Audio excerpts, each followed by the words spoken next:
anticipate how much this change would impact me. And I was like, when we spoke about it, my husband was like, it's not a big deal. And then it happened. And I was like, it is such a big deal. And I think at the time when I was going through it, because I didn't want to accept that it was a big deal, I was like, I'm fine, I'm fine, I'm fine. It's okay. And then once I got a point where I was really crying for like the whole weekend before I spoke to my counselor, I was like, I'm not okay. This is not what I expected. So when I was speaking, I was like, why is this so difficult? And then I got to a place where, but you had an expectation and it wasn't that. And now you're still trying to meet that expectation, but it's long gone, right? So anyway, so we sat down and she was like, let's go through certain things that can help you with all this change. And then I wanted to share that with you. And I hope it makes sense in the absence of me 100% sharing that. But what's important is that we all go through changes. And when there are changes, it is impossible to think, and I think that's what happened with me, that you can do the same thing you were doing in your previous season. Every season needs us to show up differently, and that's what I was failing to do. I was showing up the same in a way, and I was like, but that cannot happen. And then I was trying to act like it's chilled. It wasn't chilled. I needed help. I needed support. I needed someone to help me navigate this new, space in my life. So this is funny because I'm going to share I love my journals because my journals remind me of where I was at a certain place. So when I wrote in my one journal a few years ago, I literally wake up before my family. Then I was like, that's never going to happen. I literally wake up with them. And then recently, that was one of the things that my counselor, she's like, wake up earlier and start your day before your family. I was like 100%. So I'd wake up now recently before the kids, I'd shower, I'd get done. Maybe this is normal for you, but not for me. Like I would wake up with my kids. My alarm would go off and then I'd wake them up and then go to the kitchen, get started. But now I was up before them and that helped me so much. Just those 15 minutes. It was only 15 minutes. I'd wake up, shower, get done, and then start and then wake them up. I already had like time ahead to myself and to be quiet. And it's such a game changer. I'm still doing it right now. And then plan the day ahead. So I know all of us do that, but I did it before this season, and I'm doing it in the season again. So just small things that really help, like packing my work bag, packing the lunch, packing out lunch bags, whatever helps you and it's going to help you for the next day. Like do that. That was like a big part.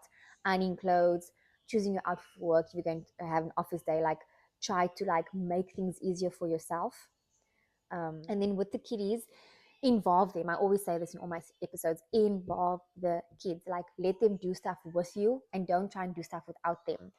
That's the same thing. So like if I'm doing the washing, my little one wants to press the buttons and she wants to put the washing in. I'm like, girl, you put the washing in. I separate it, I put it on the floor, she throws it in. It doesn't sound like a big deal, but it is, as opposed to, I'm busy, don't do this, give mom some space, I need to do the washing. No. And it helps a lot if you involve them in what you're doing. And they also learn from that. And then use soft timelines. So I know all moms do this. When you tell your kids, guys, in 5 minutes time, you're going to go bath.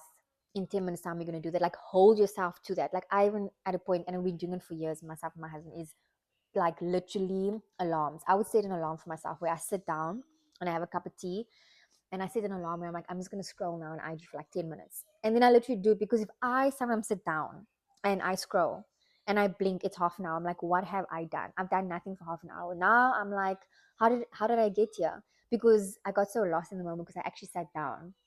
And so you create soft timelines for them. It really does help. It creates just an energy of, I don't want to, but rather in 5 minutes time you're gonna go bath. Hey, you have 3 minutes left. Hey, you have 2 minutes left. And then it's like it's bath time. So it's not like, I don't want to go bath. What do you mean?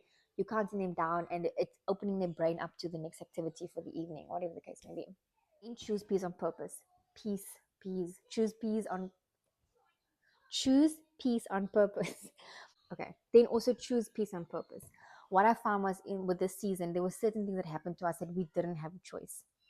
And I was like, if there's a choice and if there's a solution, it's not that deep. Because of what happened to us, there was no solution. And it made me so sad.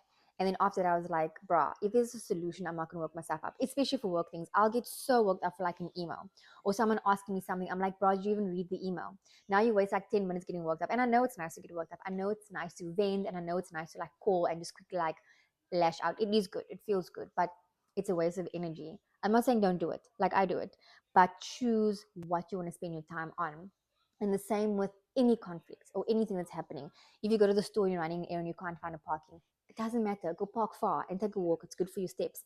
If you get to the store and now there's no bread. Now you're going to like go on and why hasn't ever bread? But go to another store. These are like small examples, but I'm trying to just bring to you is like choose peace on purpose. Like if it's something that's not that deep, let it go and move on. Don't waste your time thinking about it. Don't waste your time talking about it because it's going to steal your peace and you don't need that. And then have grounding like rituals. So we started doing certain, so I'm a ritual person. I love having like habits. I have like habits in the morning and the evening, and I love incorporating that with my family, with my kids, and I force my family to do it, and they're into it, whether they like it or not. So if you telling me it's something that is a habit, I'm on it. I will do it. I'm all into that. So what we incorporated with this new season is every evening we'd literally sit and like be in one of the bedrooms and we just low-key watch the sun go down, but not like on time. Like we wouldn't sit and watch the sun go down, but we just took a second as a family to sit together, not necessarily talking like on our devices or watching TV, but in a specific room, and we're just quiet and we're just chilling. And in that moment we acknowledge that we're here for the sunset, you know. Yeah, sunset. And then sometimes we have capacity, it was actually the sunrise, just to go and look at it for a moment. It was so cute. But I think what was important was also something to look forward to, and eventually the little humans were reminding us like, hey, we didn't do this for the day yet. And because of the season we were in, if you're busy or you're hustling that morning or you're angry or you chose something to steal your peace, in that moment you're like, it's something we have to do. Let's go and watch the sun come up or watch the sun go down, or just stand there and enjoy the view, you know, whatever you choose your view to be. And that was also very nice just to get through the season. So I know I said a lot right now, but I think what's important to take away from this is that we are going to go through storms, and storms absolutely suck, but we are going to go through it. And what's important, and what I've learned, is that it's not so much the storm and how serious the storm is, because that's immaterial, right? I think is every time we go through one is that we have a choice. We can feel our feelings, and we are going to have difficult times, and we're going to be sad and give into your feelings and be in that moment of sadness. But we always do have a choice. And every time you go to a season, you do get stronger, and you build endurance and you build strength, and then you get better choices to the point where you're like, you know what, I'm going through the storm right now, but it doesn't have to be dark clouds around me. I can really be okay in spite of the fact that things are not okay. And I think that's the best part, is that you get to a point where it's raining outside but the sun's shining inside.